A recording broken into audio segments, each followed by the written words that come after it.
takes power? What happens when she won't back down? What happens when a woman takes power? What happens? What happens? So I'll just do a short introduction of Kathleen Rogers, president of Earth Day Network, to the world watching or listening to the podcast. She's worked for more than 20 years as an environmental attorney and advocate, focusing on international and domestic environmental public policy and law. And she is a lawyer. And under her leadership, the Earth Day Network has developed a significant role in advancing the new green economy and has emerged as this dynamic year-round policy and activist organization. She's won a whole bunch of awards, prestigious awards, but the one that I would like to highlight is that she received an award from the Urban Zen Foundation, which is given to women who are inspirations in their fields, which she certainly is. She also has an official voting membership with Greenpeace, and she's a board member of the Energy and Resources Institute. And, you know, Kathleen has been on this peace path for Mother Earth for decades. And if you could just start with what your personal report card would be, looking at Mother Earth and how we are appreciating her or not in all of the intersectional needs to stop global warming, what would you say? Well, I think I'd start with my own personal sort of view about myself, which is I'm an imperfect environmentalist myself. I am someone who recycles to the point where I should be thrown out of the recycling world because I over recycle, and I garden, and I do all sorts of things that you would find in a typical person who works in my movement. I'm extremely dedicated, but I'm imperfect in the sense that I drive to work because it's impossible to take public transportation without spending an hour and 45 minutes to get there. And I can drive in 16 minutes and have a free parking space. And so, like all of us, I view my environmental report card, as you say, as certainly maybe a B minus, honestly. I travel a lot because I really believe in face-to-face meetings. After 2 years of COVID, I don't know how you all feel, but I certainly feel like it's been a big setback for me personally, because I am the kind of woman that engages people really directly, and it's so much harder for me to do it online. And as far as the report card of the world, people have called me, and I quote, a pathological optimist, end quote. And I would say that I am not only optimistic, but I believe in possibilities and promise. And at the same time, I'm a lawyer and someone who's litigated endlessly and been involved in rules and regulations and international lawsuits. And I'm currently, for example, working on a TV show which will air on Earth Day on environmental crimes in Ukraine. So I'm very realistic about human nature, about our being wedded to the status quo as human beings. And of course, on the reporting science side, the IPCC report or reports on plastics or everything else. And then in addition, I'm also really focused on the intersection of jobs and business and the green economy and how that will benefit or harm humanity. And the jury's still out on that one. So I'd say that, well, I think all of us just keep going, and we're thoughtful and determined to get things done. And I rarely become incapacitated by the knowledge that I have. It's, I kind of shrug my shoulders or grimace or complain to my friends and repeat what I hear. But for the most part, I think women in general, I'd say that about all of us, in whatever we're doing, we just keep plugging along with sort of this infinite capacity to believe in the future. And so I am optimistic and relatively positive about the outcomes, but I do think the bad part is that it's going to take us a really long time. And I just read, I'm sure you all read this, but I incorporated it into a lot of what I write about, which is plastics, that BP and Shell just announced that 75% of their growth would be in plastics over the next 10 to 15 years. So they're going to take all that oil and make plastic out of it. And they're proud of it because they explained to their shareholders, we're not going to be reeling back from the end of fossil fuels. We're going to convert it all into plastics, which, as you all know, the world is in desperate shape. In fact, I'd almost equate climate change and plastics pollution because of the health impacts for everybody. And so it's, as I say, 2 steps forward, 1 step back. And it 2 feels steps a little, forward. yeah, So 2 steps forward, one step back. I mean, we do make progress. But again, if you ask me to talk about the bad stuff, I could do it endlessly, but I would also inevitably come back to a more positive view of what I think human beings are capable of, particularly women. I do believe in our leadership. I don't believe that at least 70 or 80% of what's going on would happen if we were leading. And it's not particularly sexist. It's based on how we operate, coordinate, cooperate. And there aren't enough of me in the world, meaning women leaders in this movement. When I started 20 years ago as a leader, so a CEO, I mean, I was one of the only ones there, and I was totally dismissed because I had a different perspective and opinion about how we were going to get places. Things have changed, and that's a good thing.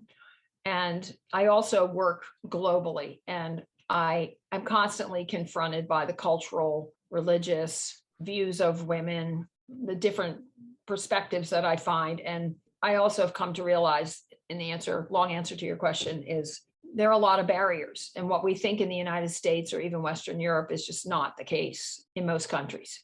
And many of whom are struggling to develop or haven't had the benefits of what we've had, or that see continued, aggressive deforestation or taking their natural resources and not paying for them and leaving their country in bad shape. So I've learned a lot over the years. I've always worked in international issues, but Earth Day is a special organization because we have 175 groups in our network. So it makes it easy to hear about and work with people in different cultures. Again, huge progress always when it's a group of women. well, this group of women would give you an A+ for your optimism, despite your knowledge. Pathological or otherwise. Pathological is fine, but optimistic is important. Otherwise, it's just paralyzing. Yeah. To just feel like there's nothing I can do about it. And there's so much that we can do about it. I have a lot of hope in the fact that the climate movement in terms of young people is very much led by women, by young girls who have really stood up, and their activism has, gotten the attention of public policymakers. It's really been a movement, and I admire those young girls. I want to ask you just to go back to the dawn of Earth Day in 1970, in terms of how, was it thought that it was going to be a celebration or activism every year, that it would become No, that's a really good question. So I wasn't there, obviously, and the people that started it, Gaylord Nelson, a senator from Wisconsin, and Dennis Hayes, who's still emeritus chair of the board and who I adore, the best boss I ever had. He was the chair of our board forever. In addition to having really organized the first Earth Day, he then went on to put solar on Jimmy Carter's White House and run foundations. And he's an incredible gentleman and scholar and just an amazing guy who I learned a huge amount about, and who really believed in women's leadership for lots of reasons. So that organization, or that effort, was born out of 150 years of industrial development. So you couldn't see across the street in LA. Apparently the Cuyahoga River was on fire. There were birth defects. The eagles were dying. It was all in the name of progress, right? Those 150 years of industrial development. And the legacy was pretty dramatic, and it was really obvious too. That's the other thing, as opposed to climate change and some of the other things we're experiencing, where it's less obvious to all of us that this is going on. And notwithstanding storms and tornadoes and everything else, paralyzing droughts. So no, interestingly, the 2 things that happened were that Dennis Hayes did not like the original name of Earth Day, which was an environmental teach-in, which took advantage of the civil rights movement and the anti-war movement, a lot of which was going on campuses. So Gaylord's idea was to go to campuses and get everybody riled up about the environment. And Dennis said, no, we need to be broader. This is such a great idea. They went to a PR firm who came up with the name Earth Day. They put a full page ad in the New York Times, which, by the way, Sulzberger, who's a family friend, agreed to do for the 50th anniversary of Earth Day, which was great. And, the rest is history. They were using mimeograph machines and phones. They had nothing, no technology at all. And they brought out 20 million people on the streets, which, other than a nation voting, is still the biggest civic engagement a day in human history. There's never been anything that big. And it scared politicians. And in answer to your question, it was almost reverential. You can go on our website and look at the newscasters of the time, Walter Cronkite in particular, almost in tears when he's talking about what happened that day. He's almost stunned because the reports were coming in. It was amazing. The unions were involved. I mean, communities all across the country, rich, poor. It was everybody got into the act, but they made a conscious decision not to trademark Earth Day's name, although they were advised to do it for lots of good reasons. And they decided that was it. They weren't going to do it again. So it was just too good to be true. Now, unfortunately for Gaylord, who thought, let's just do this once, the rest of humanity didn't listen to him. And by the next year, it was not as big, but it became integrated into K through 12 schools and on university campuses, and churches started celebrating, that's the wrong word, but that's what they called it, Earth Day. And so it became a day of volunteerism, a day of action. And it also became a day, which was really interesting. In 1971, companies and governments, local governments, started making commitments on Earth Day. They started using Earth Day as a jumping off point for whatever they were going to do the next year. And I'm sure there was greenwashing and all sorts of stuff going on. But for the most part, it just kept growing in spite of them. And so finally, Dennis and Gaylord sat down and incorporated, which is now, we just changed our name about a year ago to earthday.org, which is our name. It's always been our name. And then we changed to network, then went back again. And it just grew and grew. They took it global in the late 80s. And actually, Canada was the number 2 country, and they were involved in the 70s. And so it went global. And now we're in 193 countries with 175,000 groups in our network. And that doesn't include mayors, faith groups, governments. I mean, the network is so big. Obviously, we don't talk to them, each and every one of them, but they're all engaged in some way in Earth Day. And then we have, hundreds of thousands of teachers around the world, and now staff in about 14 countries. So we're working year-round and also trying to get Earth Day off the ground in communities. Yeah. Well, I read on your website that 1 billion people have been mobilized for Mother Earth. Yeah, it's actually turns out to be not that hard, because you have in India, for example, every single school in the country does huge Earth Day events. In fact, they do it for a whole week. 98% of US schools do Earth Day. So it's a combination of people doing volunteer work or doing petitions or town hall meetings with their governors or mayors, whatever it is, to kids at universities and schools, and then just the media attention alone. In fact, if all of you want to take 5 interviews for me, I'll hand them over to you right now, because this time of year I just keep talking, and at the end of it, I just need a break. But it's a worthy cause. Let me ask you, in terms of this incredible global pulpit that you have, what do you hear from citizens all over the world about their level of engagement with climate solutions? Well, yeah, it's very difficult. As I said, people get a huge amount of satisfaction, which I applaud, from volunteering or participating on a day. It's the day after and the day before, and it's that whole year-round thing that actually I always struggle with. I gin up 100 million people to do cleanups worldwide, but none of them are engaged in helping me pass the plastics treaty, which was just introduced in Nairobi, but we've been working on a long time.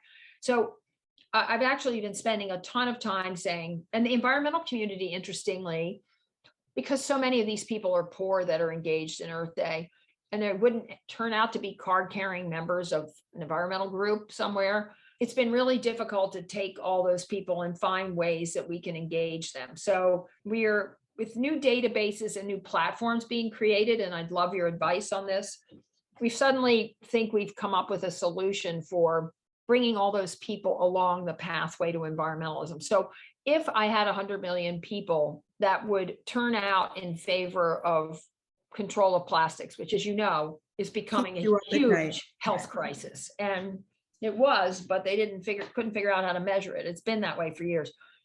I think we could turn the world around in a much shorter time. I mean, the Paris Agreement took us 15, 16, 17 years to negotiate, and the Plastics Treaty was introduced a month and a half ago.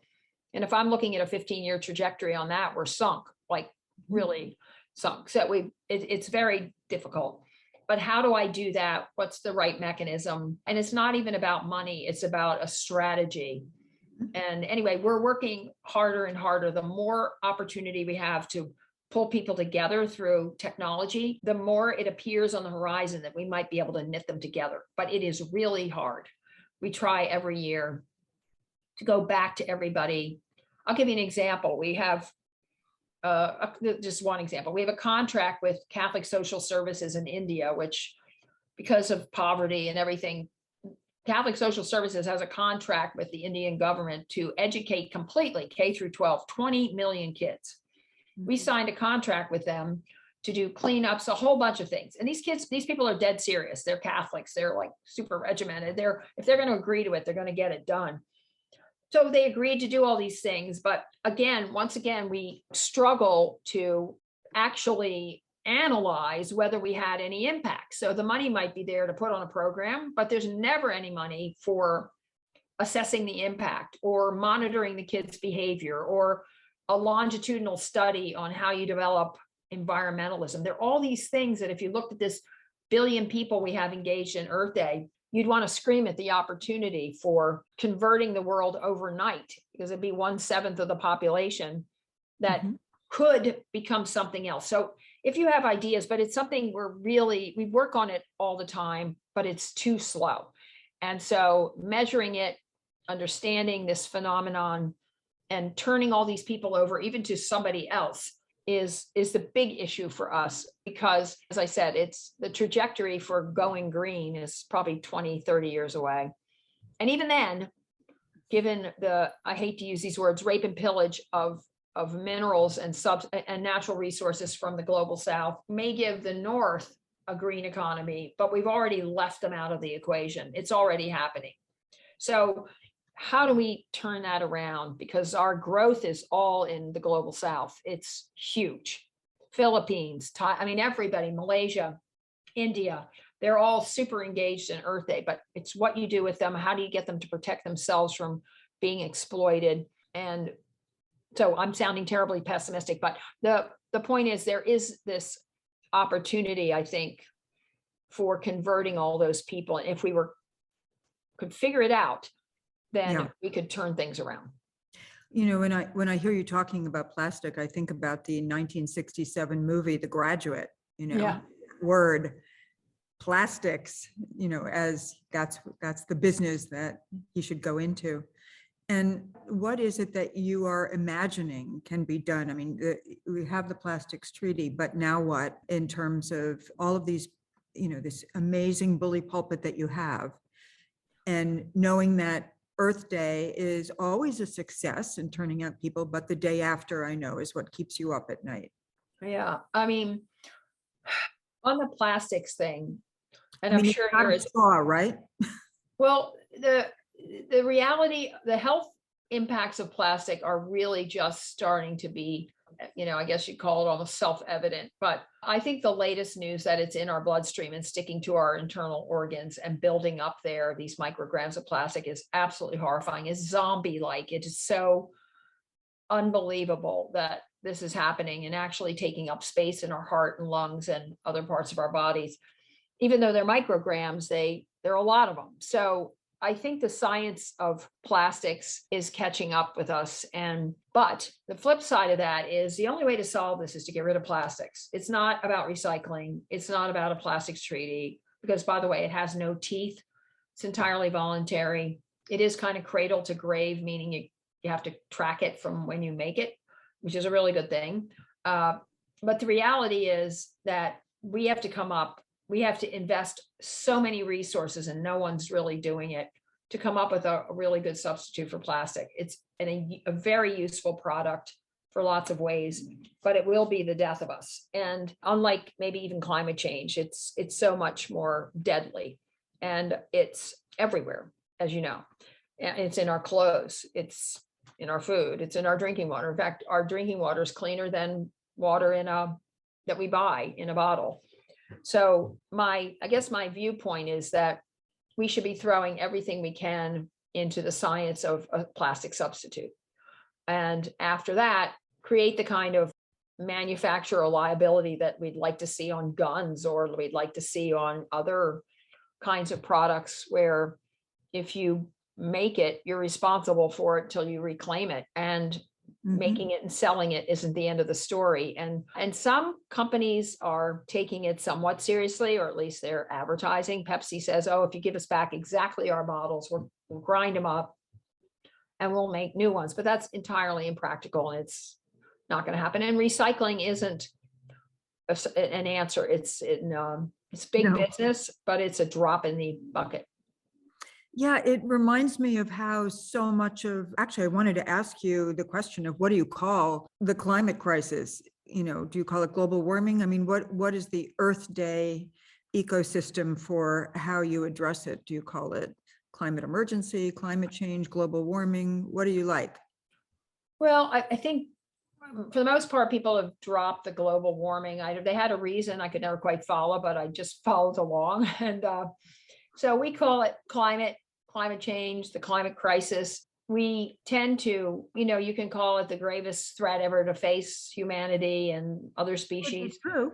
All of it's true. We do, going back to what I was saying originally, often think that the negative language has been Paralyzing. A real problem for my community. It's a really bad idea to threaten people or to make them worried and or guilty. It's not working. And so it's hard to talk about climate as an opportunity, but sometimes we do, because it can be. I mean, it can create jobs and necessity is the mother of invention. I like that expression a lot. So I do believe that we can, again, if we just would create it equitably, which is probably beyond us, we could create a green future for everybody. One of the big things that we're engaged in, and we're the global leader on it, so few people care about it, is climate literacy and climate education.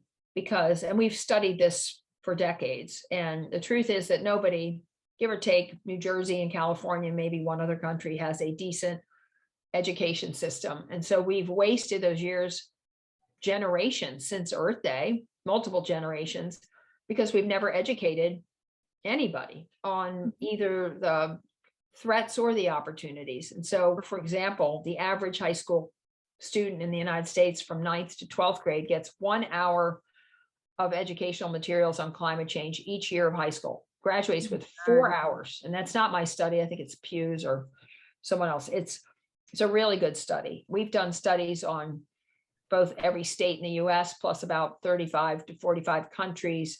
But we're leading a brand new campaign, and we actually have 450 million people signed on through their organizations on a climate literacy campaign that we're integrating into the Paris Agreement. One of the provisions of the Paris Agreement calls for education. So we're using Article 6 of that agreement to push countries to create integrated, assessed, meaning tested, environmental education at all levels, in all subjects: art, music, science. You learn math, you learn these concepts, whatever it is. And there's been some progress, but again, it's been in the global north because they smell jobs. And the unions, we had 230 million union members sign on through their big associations. And they're signed on because it's about jobs of the future. It's about being green job ready. It's about, and even Microsoft, president of Microsoft gave us a quote and said, if climate education isn't in every classroom all the way through, then we won't have an educated workforce for the future. And so there's again, that's a brilliant mission for Earth Day. Yeah. I had no idea that when you said an hour of environmental or climate education, I'm truly shocked by that. And the importance of that can't be understated in terms of getting people ready for what's coming. I want to ask you one more question. I really want to open it up to the Magnolia Group. I'm wondering what of all of the things, I mean, this is such an intersectional, plastics and so many things that you have on your website in terms of fact sheets about different areas that you cover. Is plastics the most urgent thing? I mean, you've got conservation and biodiversity and reforestation and global species decline. Is plastics the thing that you're most eager to change? And the other thing that I keep wondering about is so much of this is put on the individual in terms of what we have to do to change our behavior or misbehavior, when really it's important, to consider the climate in shopping and eating and voting and investing. But what about, how do we get our politicians to do the right thing? Well, the US is a special case because we're so divided. That's a polite way of saying it. And it's so, again, and because I work globally, I see, let's take the US out of the equation, because as good as Biden's trying to be on climate, he's just being absolutely thwarted, absolutely, on everything he does. There's just zero intention except to defeat him. That's it. That's their goal. It's been their goal for a long time. And, for lots of terrible reasons, appealing to people's worst behavior, interests, and nature, they've managed to be, at 50%, and we'll take over probably the House and Senate. We also do voter registration and get out the vote through our C4. And so we're, and in our C3, we do voter registration. But so it's really important.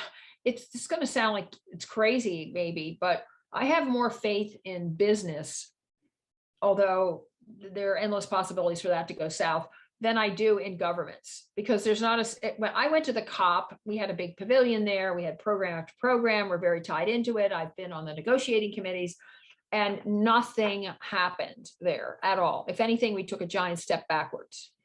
And that's when we got rid of Trump and in came Biden, and it was still a disaster. So nothing happened except on methane. And maybe, for example, they came up with this idea to end deforestation, but they gave everybody so many loopholes that the loopholes swallowed the law or the idea.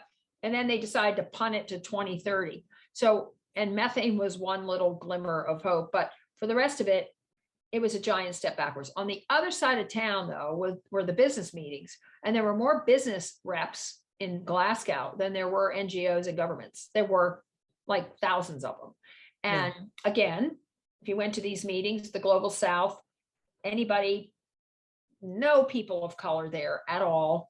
And there they were making business deals and so much enthusiasm. And it was amazing. They were just absolutely convinced that they could turn the whole thing around and make a ton of money doing it. So, that was actually exciting. And I don't think governments are willing to wean themselves. Well, Ukraine's a perfect example, but, weaning themselves off of oil and gas is something that they say they're going to do, but they're finding ways to get around it. Look at where Germany is and the rest of the world. And so it's got to be, building a green consumer movement, putting incredible pressure on companies to internalize social values, which is really hard. Some companies are already doing it in a real way, and then get transparency and accountability and honesty. And then maybe a lot of companies can dig themselves out of where they are in terms of their carbon footprint, but more important, lead the way. There are endless opportunities for technology to solve our problem, but whether they'll solve it in a way that doesn't leave, half the world's population behind is another thing. Because we work everywhere. We're fully aware of what's going on in the Congo and Chile and all these other countries that have given away to the Chinese, but also Americans, 20, 30, 40 years of access to their minerals that we need to build electric cars and or solar panels or whatever. And we have hundreds of NGOs in these countries asking us to help them. And that, unfortunately, it's not something you do you can rally people, but it's very difficult these days, not just because of COVID.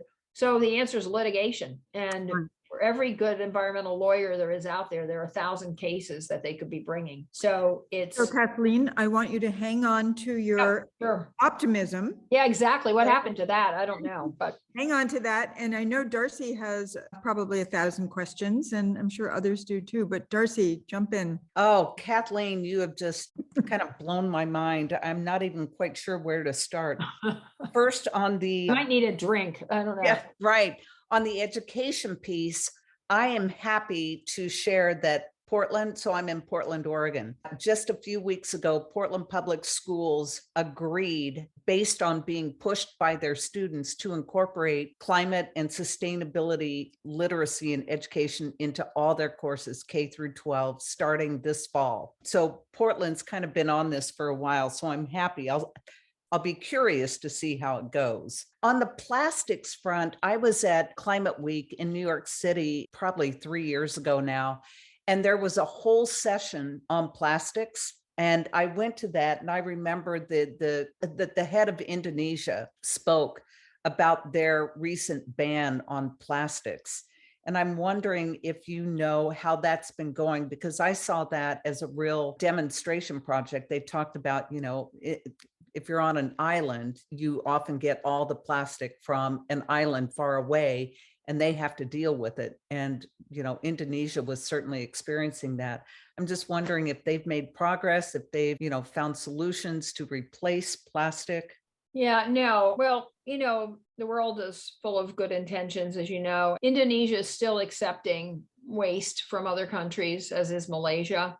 Their so-called banning of plastics, they haven't even figured out really how to ban single-use plastics, never mind packaging plastics that have nothing to do with individuals. So they've got a long way to go. I think the value of his speech and his proposals and what they're trying to do is it sends a signal to companies and to governments that they're not going to allow Indonesia. They're not going to be allowed to go into Indonesia on a permanent basis to get rid of, offload their plastics. But it's also incredibly expensive for a country like Indonesia to do an about face on plastics. It's a country that has, for lots of reasons, because of water quality and everything, has long depended on plastic bottles for everything from tourism to, communities.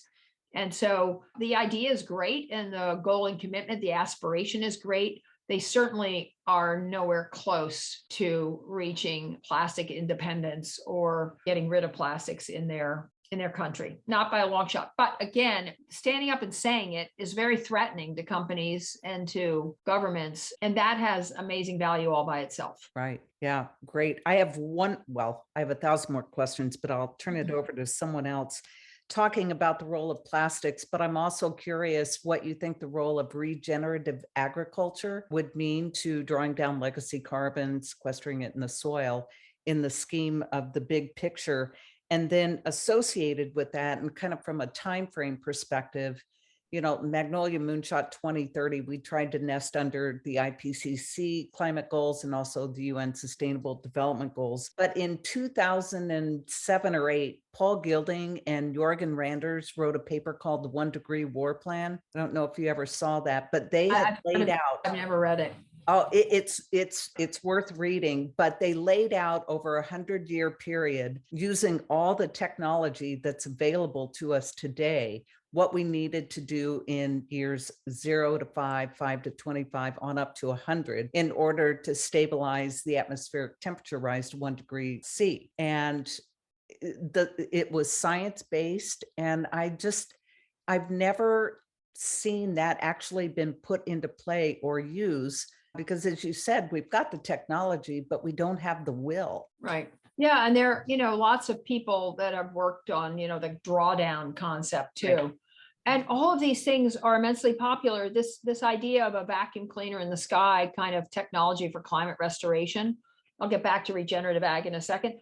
These people are really good people. The theme for Earth Day in 2021 was Restore Our Earth, principally because we became convinced that we needed to accelerate the conversation about climate restoration, because those technologies have been kind of second cousins and low on the totem pole in terms of solving the crisis. So we are heavily invested in terms of knowledge and staff time and on both regenerative ag and on climate restoration generally. So again, it could be seagrasses that absorb carbon. It could be finding new ways. Again, in regenerative ag is such a hot topic. The problem with it is it's slow because the way you do it is by convincing individual farmers. Now, this is our crisis, is convinced, and the money for regenerative ag is focused on, and we're doing a lot in the Midwest. There may be people that you know that we know that we're partnering with that are spending a lot of time teaching farmers different ways they can produce food and lower and both improve their output, but serve as carbon sinks and do that. And through plants and it's not rocket science. I mean, it's at all. It's a lot of it's really natural processes, but it goes against the grain of what, farmers are all struggling. Even the mega farmers and the commercial, huge corporate farmers have their ups and downs, but convincing the big farmers to change their operations is really hard.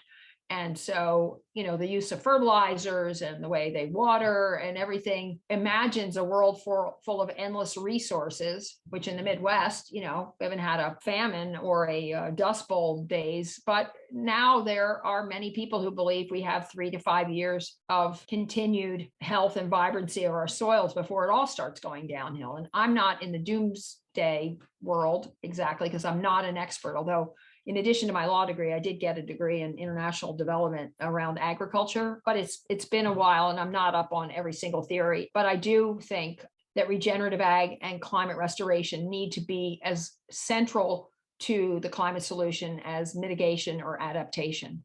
So restoration for me is the third leg of the stool. And the more we say we're going to mitigate it or we're going to adapt to it, the more defeatist I feel. So I'm very excited about climate restoration concepts, and regenerative ag fits into that area. And you have some good fact sheets on your website about it. Laura, I know you have a question. Jump in. Sure. Kathleen, it's just so fascinating to hear, the story of your experience in climate and environmental activism over decades. And you alluded to earlier, like that you were a kind of contrary voice in the room for some time. I'm curious, looking back, how do you reflect on what are some key lessons that you think the environmental movement has learned in the activism space over the last few decades, and how do those apply to where we are now? And then also, as we see younger people coming in and the activism of younger people, what are some things that they're bringing and that they could maybe take from the experience over the last few decades that would be helpful in this new phase of urgent action that we need to accomplish? Thanks. There were the contrary part was mostly having a different perspective on how to get to the same place that the men in the room wanted to get. Most of them had been around since 1970. Really, my board at the time were the CEOs, 100% men, of environmental groups, none of whom wanted to see Earth Day succeed as a new group. And more important, they were building their membership base and didn't see the value in everybody else. And as I said at the beginning of this, Earth Day is about everybody else. We don't need to convince the green people to be greener. At least not our first activity. We're really about engaging big numbers of people because we have to bring them along. But it was a very different approach, and they were used to that same process of litigation, being on Capitol Hill, being part of the in crowd inside the Beltway, whether it's the Beltway around Portland or the Beltway around New York City or the Beltway around DC. They're all beltways everywhere. And the insiders always seem to think they have there's one way to do it. And so the disruptive part of Earth Day was saying, no, wait a second. So the first thing I did when I got there, for lots of reasons in my past and family and a bunch of other things, I changed the mission of Earth Day from whatever it was to the mission of Earth Day is to diversify and activate the environmental movement. Because while I was at National Audubon, I was in charge of a study of the membership of environmental groups. This is in the 90s. And it was late 90s. It was 100% white and really old. And so when I came to Earth Day, Dennis was recruiting people and he recruited me. And I said, I'm not going to come here unless if Earth Day is about people, then I want to be about a diverse audience. I want to be about the people who are being most harmed. Earlier in my career, I had worked on the first environmental justice executive order. It's a piece of crap, but excuse my language, but it's hard to legislate that issue. So my view was we had to integrate the environmental movement. And the first thing I did was so abnormal for the environmental community. I created partnerships with the African American and Latino community, and we created something called Campaign for Communities, which was the NAACP, and then you name it, from the Latino and other groups. I created this huge coalition. It took me a really long time. They all thought I was nuts. Even the groups that were suffering most from environmental damage just had so many other issues on their plate that they didn't see how they could also incorporate environmental degradation in their communities, even though it was obvious. They were just busy staying alive and trying to get, civil rights and trying to get education and trying to do all these things. So we did that. And then it was just my goal was that we could not do this. We could not create an equitable or just society or anything else if we had a bunch of old white guys running the show. And I sound really disrespectful, and I don't mean to be, but after a while, it kind of caught on. And, we did this for 4 or 5 years, kind of alone, this big group of organizations. And we started litigating environmental justice issues. And then the environmental community kind of figured out, I hate to say this, this was big business. They could go do it themselves. And then thankfully, the groups that we worked with all started hiring and raising money to put people on their staffs that would know more than I knew, more than I could ever knew. And so the NAACP has a big climate program, and there were tons of other groups on the ground that weren't getting financed, which is the other thing we really focused on, which is groups on the ground, not these giant green corporations. And I say that respectfully, they're all my friends and I used to work there. We need to put the money on the ground where the people are, where they understand what's going on. They understand the politics, they understand how to navigate. And yes, it's great to have a big environmental law firm that can, an NGO like Earth Justice, which I love, or NRDC, another organization I really like, their lawyers. And I used to partner with them when I litigated. And yes, they need the experience to get through the court systems.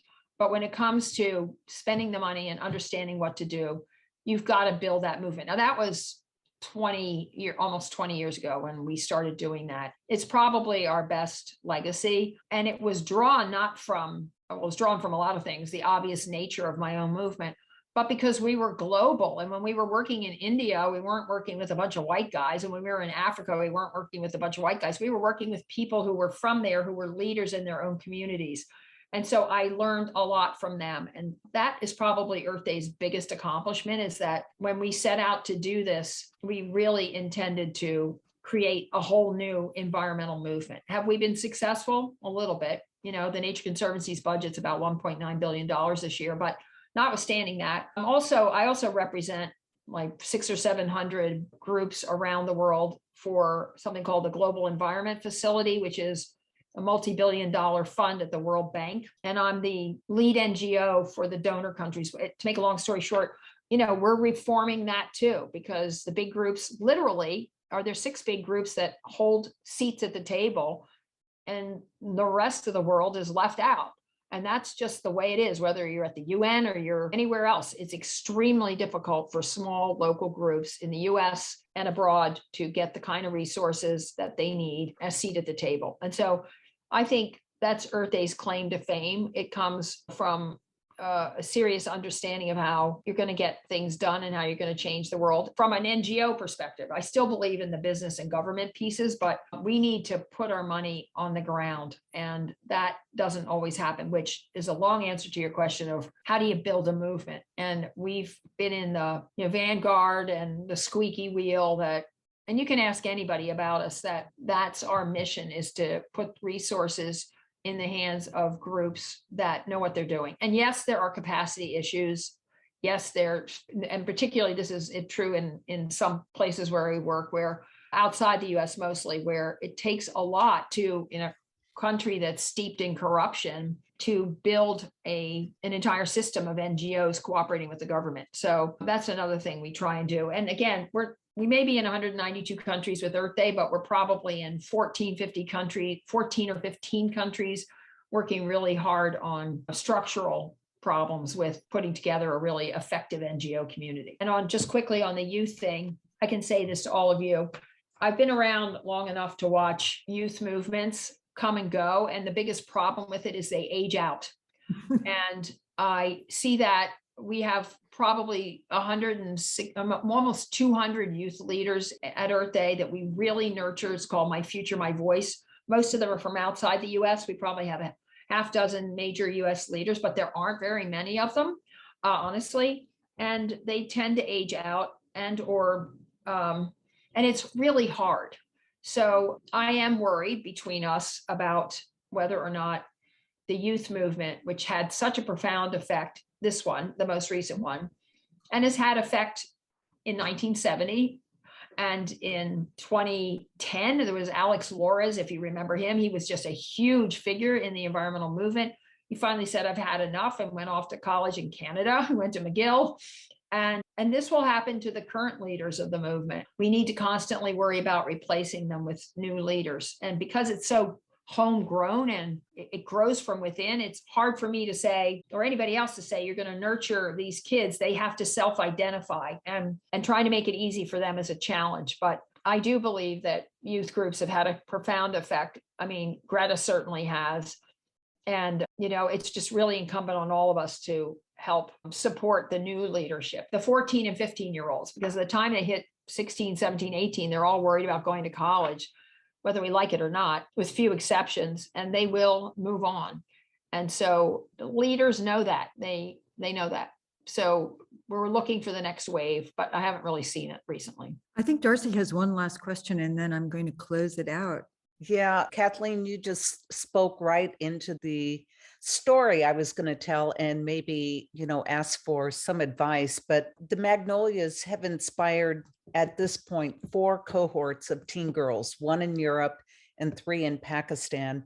And the one in Europe especially, they were 14 to 18 years old, and they called themselves Our Future. And their focus was to really research and come together and build a community around ecofeminism, eco-anxiety, and changing the mindset of business leaders around climate. And they had a very profound experience. The ones in Pakistan were focused more on gender equality, eliminating child marriage, things like that. And I'm just curious. I totally agree with what you said. They age out and you got to catch them early. It is one thing that we've talked about. How do we better support young girls, young women to really get involved, and not just for a time frame, but to inspire them, for their lifetime and as they become leaders or politicians. And I'm just wondering if you have any experience, any advice in how we might be able to do that. And it also kind of leads to the questions Roberta's going to ask you.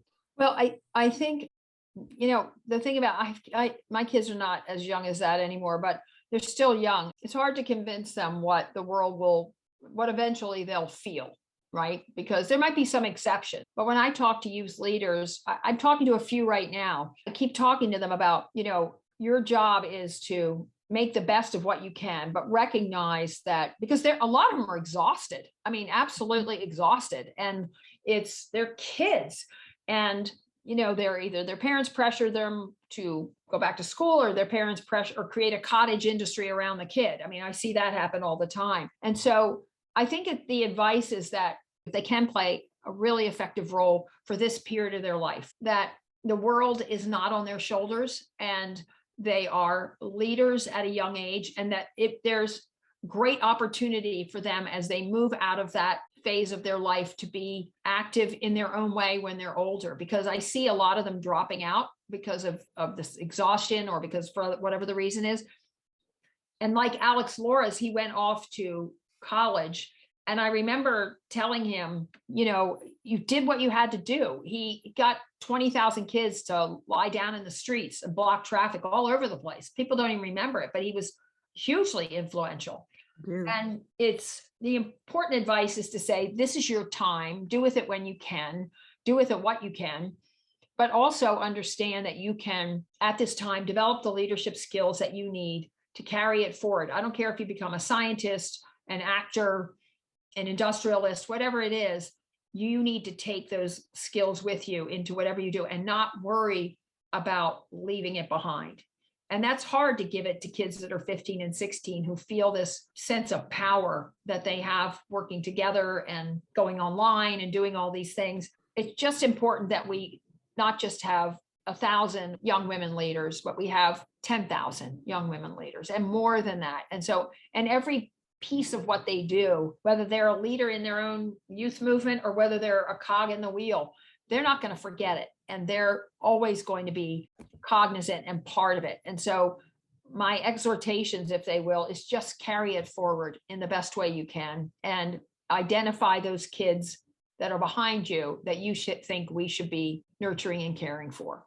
And that to me is a real struggle, because most of the people that I know that are involved with the older adults, they love the stars, they love the youth stars, and then the kids go. So what we need to do as adults is fund them, fund their activities, whatever it is. Maybe not fund the individuals, because there's a lot of that going on, but fund the movement and fund the education of girls and seek out leaders. I'd love to do it's the same thing with the problem I have with Earth Day is what do I do with those billion people?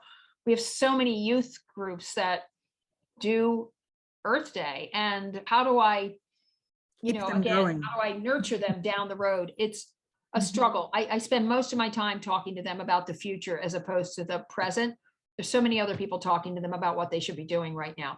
The other thing I'd say is stop compromising them, stop co-opting. And around the world, whether it's the US, Great Britain, France, the UN, every branch of the UN now has a youth group. And so the kids move into this youth group from around the world. There are thousands of these groups that are government led, and the whole thing falls apart.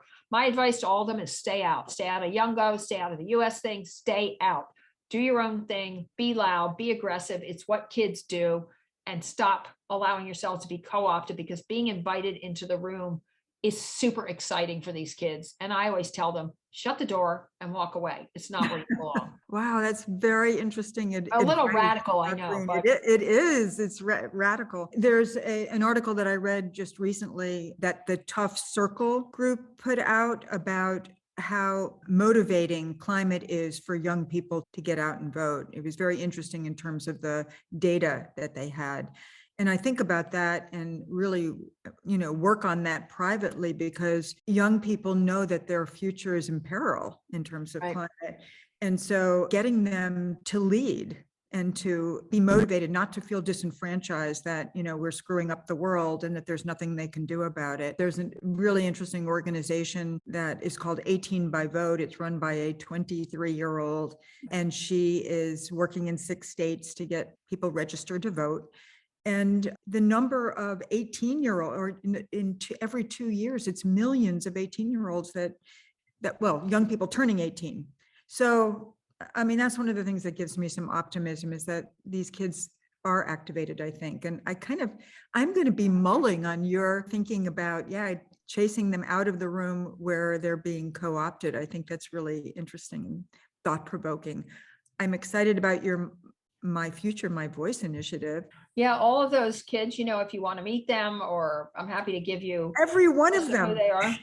Yeah, no, they're fabulous. We have kids that, we because we know everybody, Earth Day's nominators for all sorts of prizes, and including Prince William's Moonshot Prize. But one of our My Future, My Voice kids just won a huge award from them, which was she's 15, she's from India, and she invented this may not sound like a big deal, but it really is for poverty-stricken countries, particularly those countries that are in the clothing manufacturing business, which is all of Southeast Asia. But anyway, she invented a solar iron. It really works. I mean, it super works. It works for a long time. About it.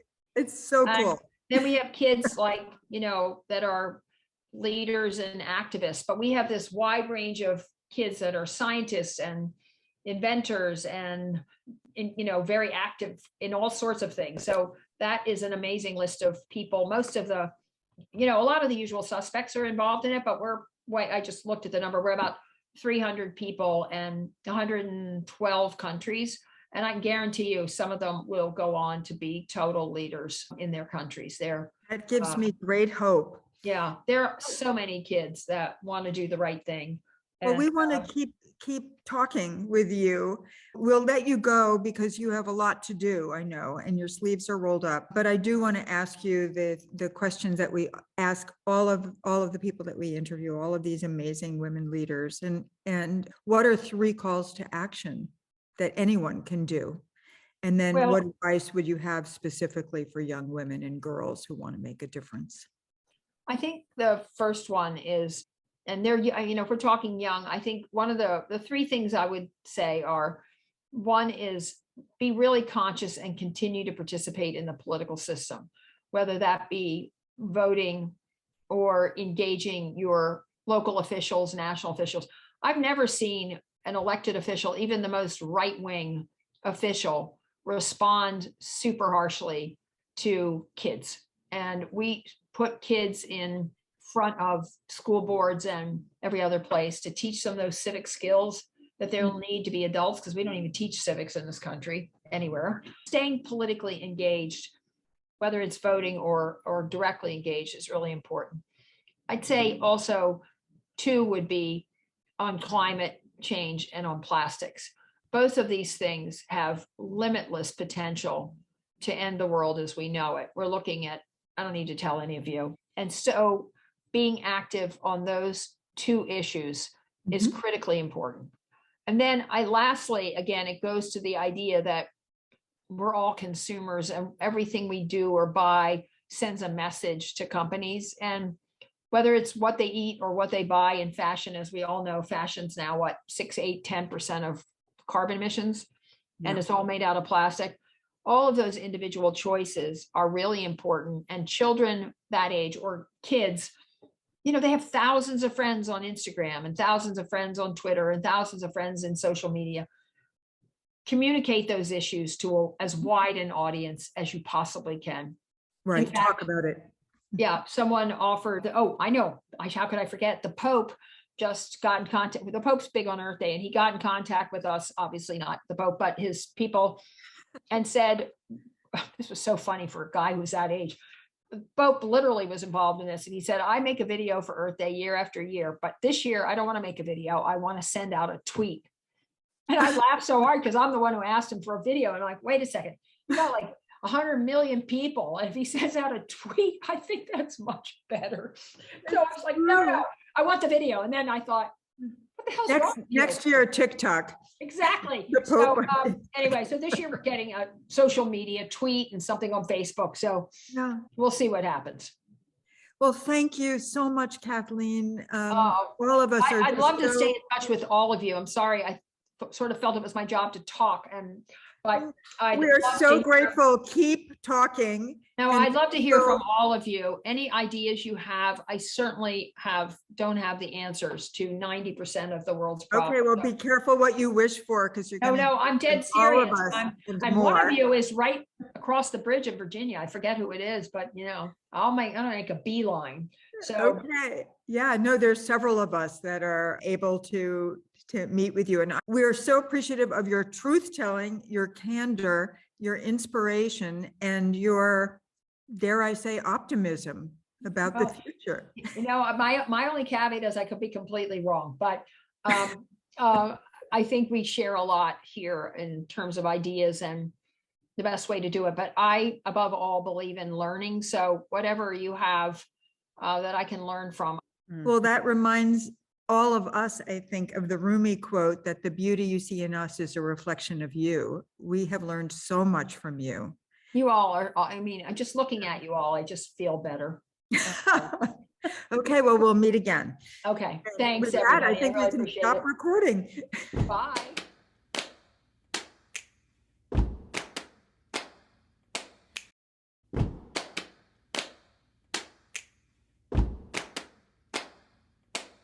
What happens when a woman takes power? What happens when she won't back down? What happens when a woman takes power?